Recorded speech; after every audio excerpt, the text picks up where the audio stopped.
दोस्त तो बहुत फनी वीडियो है। अबे वहाँ बैठा बैठा खांसी जाके दवाई लिया।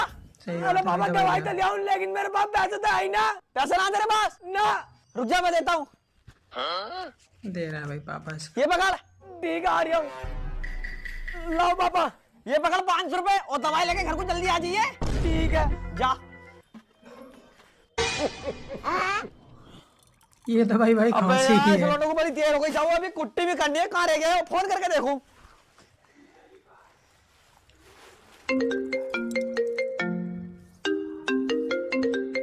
हेलो। अरे बेटा कहाँ रह गया तू?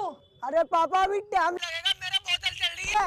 अच्छा बोतल चल रही है? हाँ। कितनी और बची बोतल? बस पापा आधी और रह गई, चलने वाली है। ठीक है बेटा आराम से आ जाइए तू। ठीक है पापा आराम से आऊंगा।